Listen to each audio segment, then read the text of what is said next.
Hi there, and welcome back to 5 Secrets to Getting What You Want and Living the Life that you deserve, the life of your dreams. And in this part, I'm going to give you some information on behavioural flexibility. Now, I'm an expert in NLP and an authority on personal change, and I'm going to confess to you right now that this is something that creeps up and catches me unawares from time to time. So, if you hear me say something that you relate to, relax. I'm with you, okay? Okay, so the fact is that we as human beings are creatures of habit, and we naturally are not comfortable with change. It all comes from the fight, flight or freeze response that is hardwired into our unconscious minds as a means of protection. But what does it mean? It means that at the unconscious level, we potentially fear change. This is why we find ourselves sometimes stuck in an unfulfilling job, believing we can't leave or convincing ourselves that we don't want to. This is why we follow routines and process in our day-to-day life. You only have to walk along Westminster Bridge in London, in the UK in the mornings, to see how many people are quite happily following the norm and marching off to the office. And in fact, it makes me laugh to see it. I know if I asked each one of them, they would probably say and believe that they are free, independent individuals. Yet, when I see the hordes of people all looking identical, even carrying the same coffee cups and umbrellas, all going to do exactly the same thing, I have to confess it makes me smile. Look, there is nothing wrong with that, if that is what you choose for your life. However, you are different.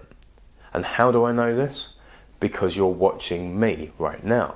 That's how. Whether you believe it or not, there is a part of you right now that wants more, that wants to start living the life of your dreams and the life that you deserve. So let me ask you, does the life of your dreams, the one that you will have when you wave a magic wand, let's say, does it include alarm clocks, commuting to the office, whatever the weather? Does it include wage reviews and appraisals? Does it involve spending 50 or 60 hours a week doing something you wouldn't choose to do to earn the money to do what you would choose to do for only a fraction of the time? The thing is this: if something isn't working for you, isn't getting you towards your goal, the life of your dreams, you need to have the flexibility in your own behaviour to change it. Now, you may set your goal and be focused on it, but what are you going to do? And despite your best intentions, you are going to meet some obstacles. Now, when you hit a roadblock up ahead, what do? Do you sit in front of the roadblock hoping it will magically remove itself from your path? Well, let me tell you, that's not going to happen. Alternatively, you could just ignore it and drive straight into it. And that could be very expensive and perhaps even a little bit messy. No, what you do when you hit a roadblock up ahead is you hit the reroute button on your sat-nav and you change your route slightly to get around the problem.